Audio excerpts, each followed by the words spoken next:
All right, thanks everyone for coming to BSides Bournemouth today. And I'm proud and pleased to present the first speaker of the day, our keynote, and my good friend and colleague, Marcelle Lee. She's going to give you a really good, interesting keynote to start with the rest of the day, and hopefully it will resonate with the rest of the talks, and look forward to what she has to say. So take it away, Marcelle. Thanks very much. Thank you.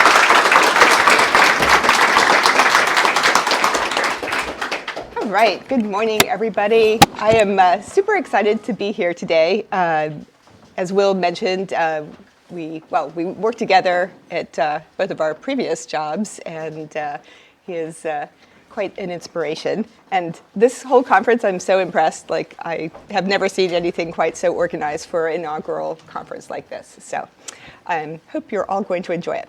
So question for everybody before I get started. Who has not been to a BSides conference before? Oh, quite a few of you. All right. So BSides are my very favorite security conference out there.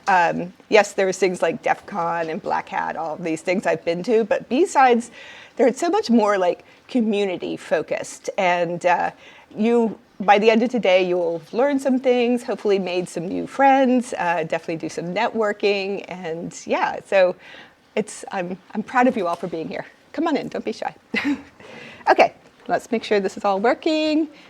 All right, so my topic, if you will, it's a keynote, so it's not something super specific, but down the security rabbit hole. And it's a little bit of sort of my journey, not a lot of that because, I don't know, it's not that interesting, but, and also getting into cyber threat intelligence. Does anybody here work in cyber threat intelligence already? Oh, yeah, I know you do.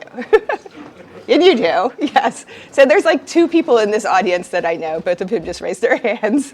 But anyway, a few of you I met yesterday. So without further ado, let's get started. All right, who am I? I'm a cybersecurity consultant. I used to work for a big company called Equinix. It's the world's largest data center company, but I no longer work for them. I've been in cybersecurity for about a dozen years, probably a little bit more now. I did something completely different before, not even vaguely technical. So I am a career changer to this space. But I found my passion, so I'm very lucky. And what else? I have 4 degrees and a lot of certifications. All the degrees is kind of related to like my wandering around trying to figure out what I actually really wanted to do. And the certifications just became a strange addiction. Like once I got one, I just wanted more and more and more. So I have 14 or something like that. It's ridiculous. I have written some things and have, different, books, articles, whatever out there. And I'm also an adjunct professor. So I come from the US, as you probably have figured out. I live in Maryland, which is near Washington, DC. And I teach for University of Maryland, cybersecurity things, of course. And then I'm also on the board of directors for an organization called Women's Society of Cyberjitsu, or just Cyberjitsu for short. And I'm going to talk more about that in a sec. And then if you want to, find any of my contact stuff, I use Linktree. Is Linktree a thing in the UK? Do you all use Linktree much? Yeah. I just started using it. It's actually quite handy. I'm sure you get more if you pay for it. I haven't explored that yet, but it's pretty good the way it is for free. So Cyberjitsu. This is a picture of all of us at Cyberjitsu Con, which is a conference that we do. It used to be annually, now it's more like biannual. So I do know the blood, sweat, and tears that go into producing a conference because I too have done this thing. And anyway, but it's a nonprofit. It's all about getting more diversity in the field of cybersecurity. It's open to anyone. It's not just for women. I encourage people to check out the website. We do all kinds of interesting trainings, and it's pretty much all virtual, so you could certainly do it like from here. Not this hotel necessarily, but somewhere in the UK. Is anybody else here from the States, by the way? Alan, I know. No? Okay. Well, you're lucky. It's kind of horrible there right now, but anyway. Kind of. Okay, yeah, it's a giant shit show. Oh, sorry. I'm not sure if I'm supposed to cuss or not. Come in, don't be shy, it's fine. There's 2 seats right here for brave people. Do it. Oh, I'm so impressed. Okay, So, as you will see, I have this Alice in Wonderland theme. I'm kind of into Alice in Wonderland. I dressed up as Alice for Halloween last year. I should have put a picture in the deck, but I didn't. I have this tattoo on my arm that says "Down the Rabbit Hole," and for me, that was all about being a security researcher, which is essentially what I do. And as such, you do spend quite a lot of time in rabbit holes. So apparently I felt the need to document that on my arm, just in case I forgot what I did. But anyway, so a little bit about my journey. Like I said, I am a career changer to the field. I ended up landing in academia to start with. And from there, I went to the Department of Defense, which is sort of a euphemism for, I don't know, sort of like GCHQ, but not the US version. So I learned a lot about intelligence, cyber threat intelligence, but all the other kinds of ints, if you will. And there's lots of ints. Who can tell me some other ints besides, like, I don't know. Just tell me any ints. OSINT. OSINT, yes, for sure. What's another one? SIGINT, yeah. And Humid. Humid, yeah, very good, very good. Or, what is it? Yeah. Massint. Rumins. Rumint, yes, that's one. Elant. Elant, oh, very good. Yeah, so there's lots of ints, as you can see. So my goal was not to stay at Department of Defense because really when I got into cybersecurity, the two main things that attracted me to the field were the ability to work remotely and the ability to make fat stacks of cash. No, I'm just kidding. Not really, but, well, I mean, that is an attraction for sure. I'm definitely making more now than I did in my previous career. Well, not for this very second, but so I left DoD and I went to the managed security services space, and I worked at a few different companies in that space, basically producing threat intelligence for customers. Bless you, everybody all of a sudden starts sneezing and coughing. So from there, I went to Equinix that I mentioned, which is where I met Will. Will actually interviewed me.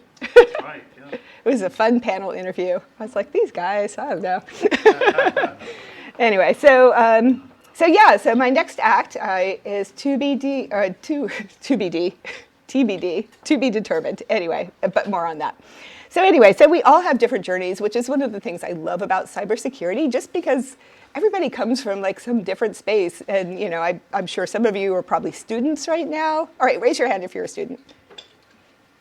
Really? I was expecting more of you to be students. All right, well, okay, like 3 people are students. You should all be students of life. It's a lifelong learning thing. So speaking of journeys, these are the questions that I ask myself, and I think if you're not asking yourself, you probably should, is how do you know when you've arrived? Or do you ever arrive in this field, right? Like, I feel like kind of like you keep working towards some end goal, but I don't know what that end goal is. Personally, I do this because I love it. I love this space. When I talk to like my financial person, they're like, when do you want to retire? And I was like, I don't know, never?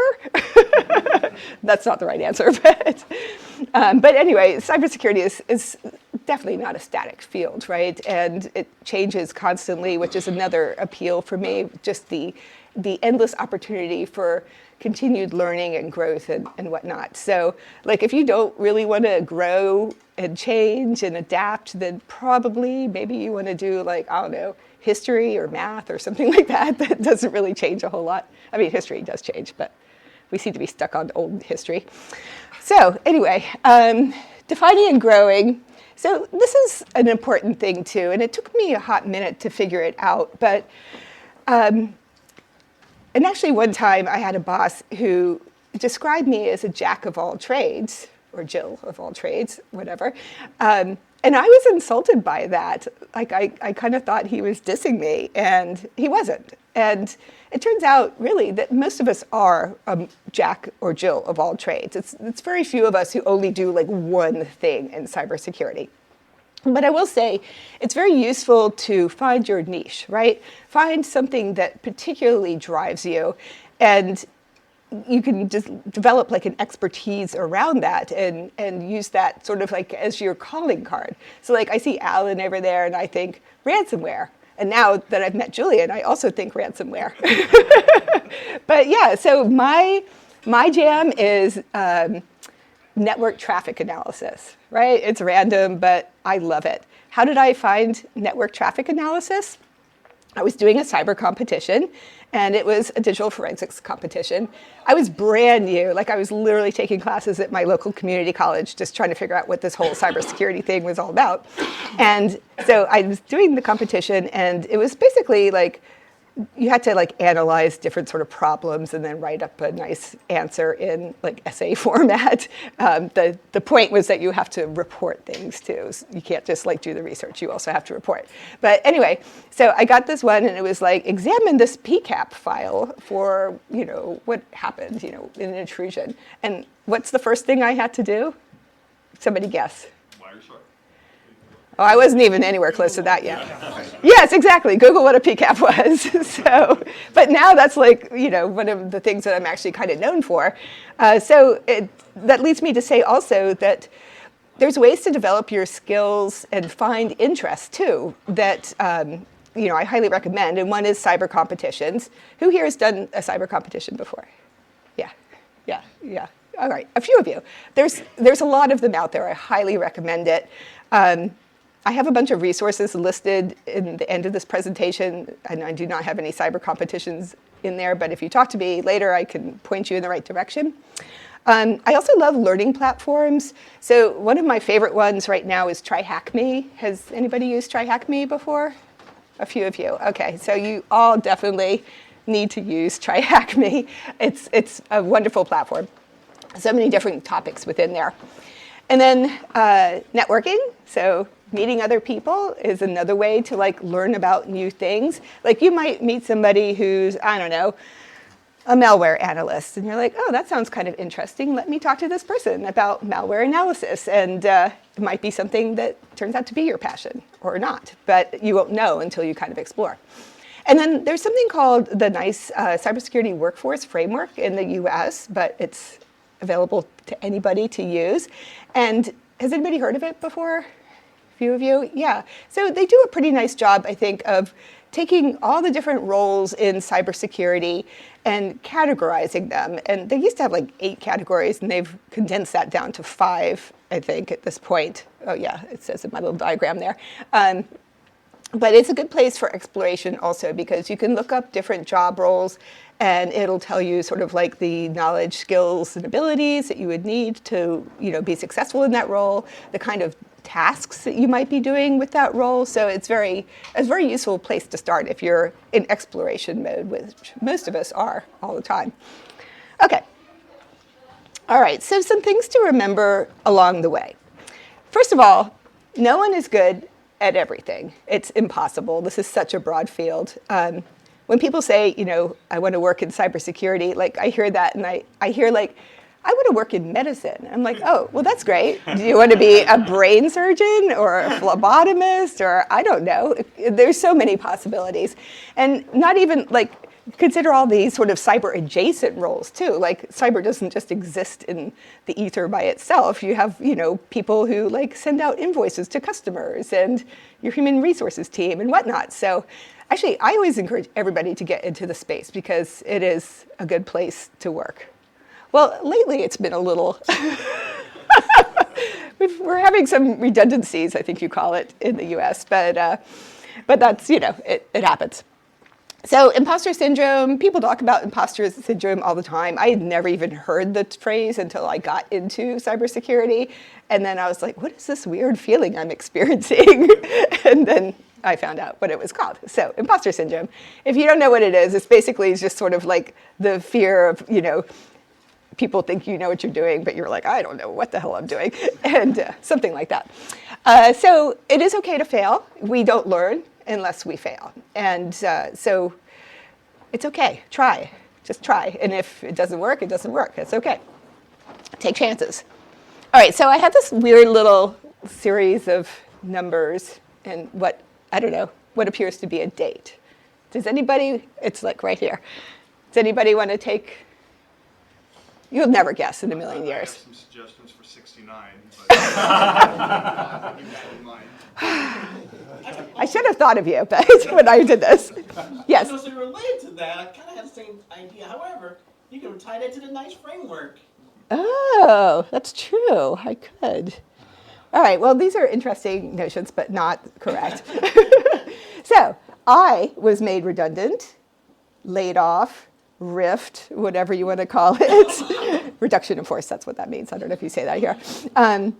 On April 4th was my last day at Equinix. So they did a round of layoffs, and I think they just picked everybody who was sort of high paying, but an individual contributor, and they're just like, goodbye.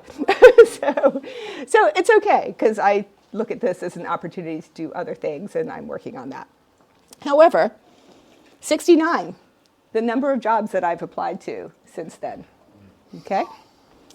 39, the number of interviews I have had in that time period. And I know people, I know it's brutal, it's brutal. Better ratio than me. Well, I mean, and that's the thing too, because I hate to complain because there's lots of people who aren't getting interviews, but on the flip side, so many interviews. And you know, I've had a couple of, like, actually I had two. I had one where they're like, we're gonna offer you the job. And then like 3 days later, they send me a rejection email, and I was extremely confused. But turned out the senior leadership had eliminated the position, so much for that. Anyway, so 6, smaller number. Anybody want to take a guess what 6 is? The ones that made an offer? No. The ones you liked. I would be happy if there was one that had made an offer. Second round of interviews? Oh, no. The 39 includes like multiple rounds, but good guess. Number of times you thought of retiring? No, that would be a much larger number. Bodies you left behind. The body, I like that one. Number of those interviews that you actually thought you'd enjoy the role? Ooh, that's a good one. That's a really good one, but not right. And were you going to say something? The amount of companies you actually wanted to work Oh, right. What's that? Yeah. About times that woman was on the interview panel. Ooh, that's a good one. So, you know, like the recruiter that you talk to first, and you all know the drill, right? First, you talk to the recruiter who decides, you know, whether or not like you're an insane person, or maybe you could at least do an interview. And that person is typically a woman. But then you get to the interview process with the hiring manager, the technical people, and really it's often not women. Because, you know, the whole diversity thing, we're working on it. This conference has done a really good job, by the way. I'm very pleased to see the diversity here. So 6 is interview homework. 6 different homework assignments that I have had to do. And I didn't even know interview homework was a thing. So I'm not doing anymore. Like seriously, you can just Google me and you'll see my blog or whatever. Like, why do I have to jump through these ridiculous homework hoops? So not doing them. And then 35 is the number of rejections that I've had so far. So, I mean, I don't know what 69 minus 35 is. 34. Anyway, I guess I can't do math. So I have 34 ones that are open that I don't know. Maybe something will come of them. I keep applying. But anyway, I'm sharing this with you because, you know, people might look at me and be like, oh, this woman is like wildly successful, blah, blah, blah. But we all have our things like this that happen. So I'll be back next year for sure, and hopefully I will be, you know, gainfully employed or retired or started my own company. Anything is possible. Anyway, so enough about all those things. Let's talk about cyber things. So cyber threat landscape. I do a lot of like cyber threat landscape presentations, and what I like to talk about really is just kind of like what do I think is hot in the space right now? And this is pretty much it. So I made the font so small that I cannot even see it from here. So I'm just going to sort of look this way. Credential abuse. This is like, to me, like one of the #1 issues right now. What do I mean by credential abuse? Threat actors are, you know, they're using stolen credentials, they're using brute forcing, password spraying, all these things, but it's very prevalent, and Information stealers. I could talk all day about information stealers. It is like the current scourge of, I think, the landscape. And if you're not up on info stealers, I definitely recommend becoming familiar with them because they are so like on trend right now.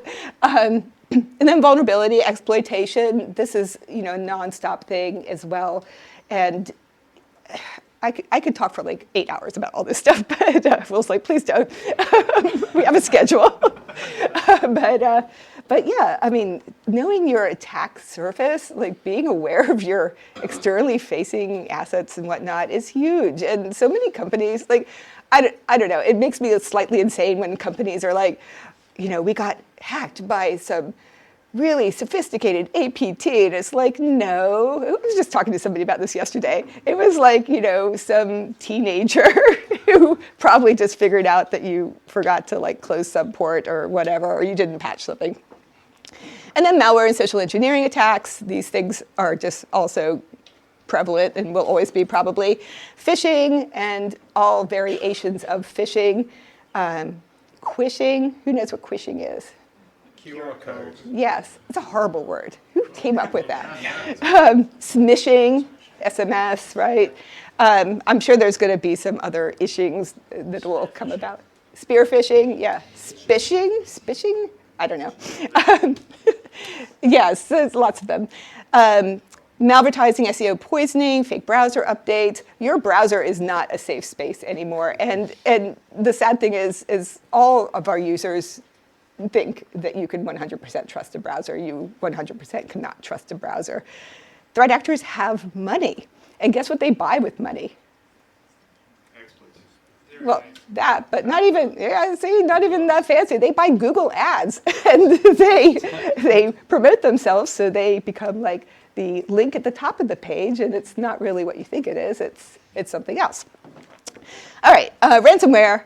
I'm not even going to talk about ransomware because we have so many experts, or at least two, but it's not going away.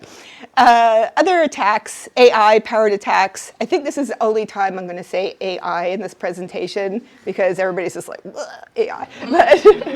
But artificial intelligence it's actually really interesting what's happening in that space right now, and it's something that I'm following pretty closely.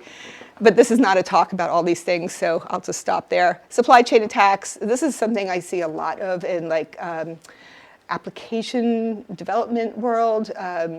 Different like packages that are being compromised, things like that.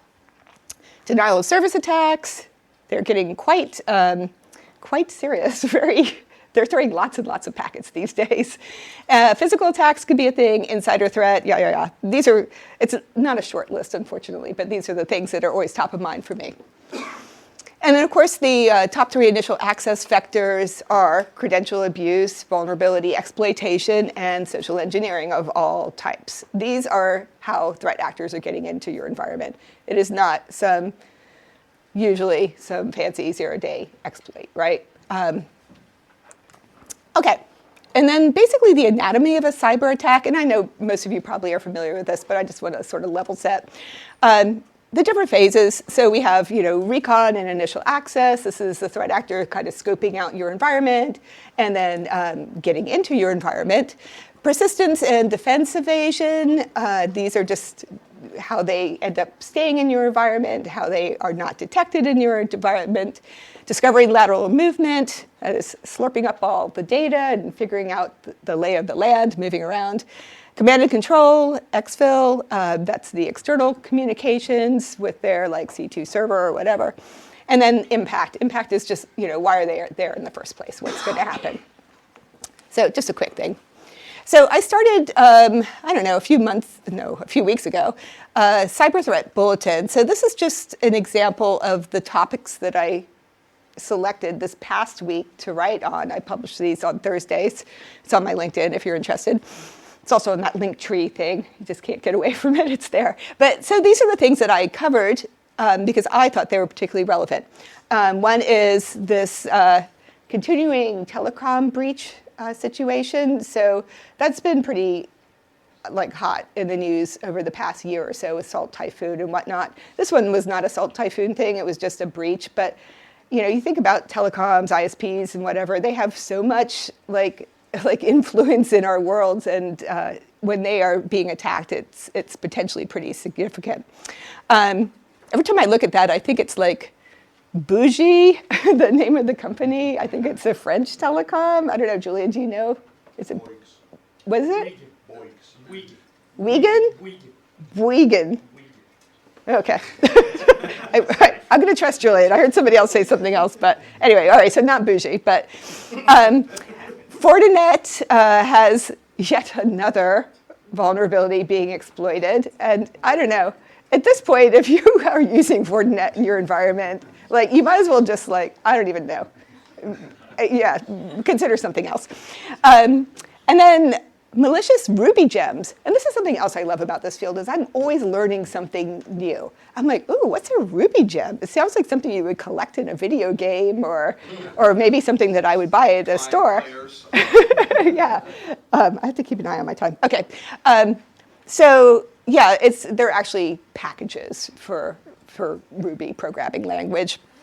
So the South Koreans are being targeted by a supply chain attack using these malicious package or compromised packages. And then this is a spicy one, and if you haven't seen it, I definitely recommend. And this is also rabbit hole territory, right? So a couple of hackers hacked into a North Korean computer, DPRK threat actor's computer, and extracted all sorts of information. And 5 minutes left. What? Yeah. Oh, I thought it was an hour long. Oh, okay, well, I'll go on really quickly. But all right, I didn't plan that very well. Anyway, so you can look into it, but you can actually download all the material and also learn all about these things. All right, so I'm going to go much faster now because I've been going at a much slower pace because I thought I had an hour. It's all good. So anyway, information overload is a thing, right? There's just constantly news coming to us, and how do we prioritize and whatnot? All right, so CTI. This is the important part. So what is CTI, cyber threat intelligence? It's basically, it says here, the process of collecting, analyzing, and applying information about current and potential cyber threats, blah, blah, blah. And associated with that are indicators of compromise, indicators of attack. This is not a comprehensive list of these things, but just examples of different types. All indicators are not created equal, right? So who knows what this is? Pyramid of pain, right, exactly. And it's basically just how tough it is for threat actors to recover, say, if you burned a domain name or something like that. So my point here is that you can't just grab a IP address and be like, oh, I've got some intel. Let me just plug it into all my systems or whatever. You have to enrich and you have to have context, and that's a big important thing. So CTI process: collect, analyze, disseminate, operationalize. I'm going to talk about each of these a little bit and give an example. But the collection piece, this slide kind of speaks for itself. An example of this that I wanted to talk about is partnerships. So threat intelligence sharing partnerships are really useful, or they can be. They're not always, but you can get a lot of good intelligence from different organizations. So this is a US-centric one, but I'm sure you have equivalent things in the UK and other countries. But sometimes you'll get data from them or intel from them, and it's not going to have a ton of context because maybe it's sort of classified or whatever. So you're going to have to pull some threads to get any sort of usefulness out of it. And then analyzing. I'm going to give you an example of this one. So MITRE ATT&CK. Who here uses MITRE ATT&CK framework? Excellent. I hope that soon all of you will be using it because it's so useful. It's a framework basically to break down threat actor techniques and procedures, or TTPs. And it's just a way for us to all be on the same page about how we talk about what threat actors do. It's really essential. I'm always sad when I read a blog and they talk about all this stuff, but they don't bother to break it down for you, so you have to do it yourself. But it's just super useful. And then another thing, you'll recognize some of this well, identifying gaps. So when you break down an attack. So you just maybe read about something in OSINT, say the DFIR report, for example, does a great job of providing tons of details. This is good for lessons learned, right? Your CISO would be interested, as we know, right? Do a attack analysis for us, please, and identify gaps. But you can break down what happened. So this is a scattered spider example. And how did they get in? What did they do? Blah, blah, blah. And then look at your company's controls and just see, are we covered if this kind of thing happened in our environment? What are the tools that we're using in our security stack that would help with this? So it's a really useful process to go through. And I don't know that a lot of people do it, to be honest. And then dissemination. What I want to drive home here are priority intelligence requirements. So when I first started working for MSSPs, I've always been the person in charge of the rest of the world or emerging threats or whatever, not something specific like Iran or whatever. So I would just write about whatever, or research and write about whatever shiny thing I wanted. Out of time. Okay, anyway. But the important thing to know here is that you have to know your audience, and you have to be writing and reporting on things that are useful to them. So this is just an example of some of the different teams that might be your audience or your stakeholders and the kind of things that you can help them with. All right, well, I have more, but I think we're going to wrap it up. But let me just fast forward real quick to the end. You really just missed kind of a case study thing, but that's okay. I've made this cyber threat intelligence program checklist, which might be useful to folks, and I am going to share these slides. So, because this is very small to see. Lots of different things that you can look at when you're maybe creating a program or evaluating a vendor program. These are some of the links, and again, they'll be in the slide. And then that's it. Thank you. So. All right.